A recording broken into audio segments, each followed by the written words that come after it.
और अब शुरुआत करते हैं 5 मिनट में 5 बड़ी खबरों की। तिहाड़ जेल में इंजीनियर रशीद ने 48 घंटे की भूख हड़ताल शुरू कर दी है। इंजीनियर रशीद ने भारत पाक को लेकर सरकार पर दोहरेपन का इल्जाम लगाया है।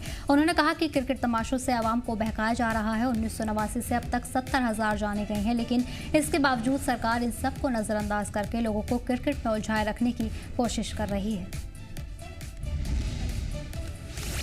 उधमपुर में सिक्योरिटी फोर्सेस और दहशतगर्दों के बीच मुठभेड़ में फौज का एक जवान शहीद हो गया है। बसंतगढ़ के सियोजधार इलाके में 2 से 3 दहशतगर्दों के छिपे होने की खबर है। इसके बाद ये कार्रवाई शुरू की गई और एनकाउंटर के दौरान एक जवान शदीद तौर पर जख्मी हो गया और बिलाखिर इलाज के दौरान उसकी मौत हो गई। हालांकि दहशतगर्दों के खिलाफ अभी भी बड़े पैमाने पर सर्च ऑपरेशन जारी है। कश्मीर के फूड सेफ्टी डिपार्टमेंट की ओर से चलाए जा रहे क्रैकडाउन के दौरान कई गड़बड़ियां सामने आई हैं। श्रीनगर समेत मुख्तलिफ जिलों से जब्त किए गए मीट के सैंपल इंसानी इस्तेमाल के लिए नामुनासिब पाए गए हैं। नेशनल फूड लेबोरेटरी गाजियाबाद और FICCI research and analysis centre के जरिए की गई जांच में सैंपल्स में कैंसर पैदा करने वाले केमिकल्स पाए गए हैं। वहीं national meat research institute Hyderabad ने भी अपनी रिपोर्ट में श्रीनगर की मंडियों में कैराबीफ की बिक्री की तस्दीक की है। पहले मरहले में 11 जिलों से कुल 57 सैंपल लिए गए, जिनमें से अब तक 18 की जांच पूरी हो चुकी है। इनमें से 4 सैंपल पूरी तरह से गैर महफूज करार दिए गए हैं, जबकि बचे सैंपलों की जांच जारी है। श्रीनगर के लिए गए अब तक 18 सैंपलों से 2 गैर महफूज पाए गए हैं। इस मुहिम के दौरान 13 जिलों में कुल 834 छापे मारे गए, जिनमें 1700 किलो मीट, चिकन, मछली, पनीर जब्त किए गए हैं। साथ ही 11,000 किलो से ज्यादा सड़ा गला और मिलावटी फूड जैसे मोमोज दीगर को मौके पर ही तबाह किया गया।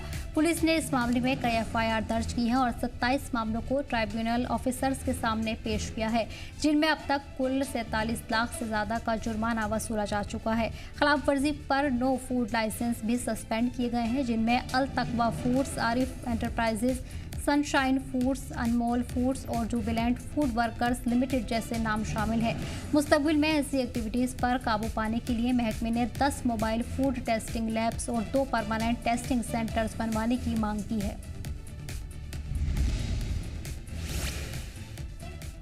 और वहीं जम्मू कश्मीर में खराब क्वालिटी के मीट और खाने पीने की दीगर चीज़ों में मिलावट की शिकायत के पेश नज़र सरकार ने फूड सेफ्टी एक्शन प्लान बनाया है। चीफ सेक्रेटरी अटल डुल्लू ने फूड सेफ्टी और दीगर मुतल्लिका महकमे के सीनियर अफसरान के साथ मिलकर एक फूड सेफ्टी एक्शन का जायजा लिया। चीफ सेक्रेटरी ने मीट और दूध समेत खाने पीने के अहम सामानों पर कड़ी निगरानी रखने की हिदायत दी है।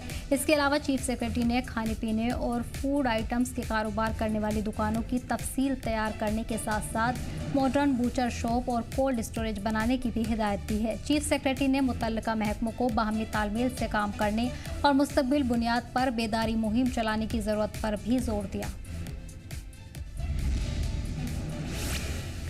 वहीं प्रधानमंत्री नरेंद्र मोदी अगले हफ्ते नवरात्रों के दौरान जम्मू कश्मीर के सैलाब के मुतासरा इलाकों का दौरा कर सकते हैं। नवरात्रे 22 सितंबर से शुरू हो रहे हैं और इसी दौरान PM के दौरे की भी उम्मीद जताई जा रही है। इस बारे में जानकारी देते हुए जम्मू कश्मीर BJP लीडर अशोक कोल ने PM मोदी के मुमकिन दौरे की तस्दीक करते हुए कहा है कि PM मोदी नवरात्रों के दौरान जम्मू कश्मीर का दौरा करेंगे।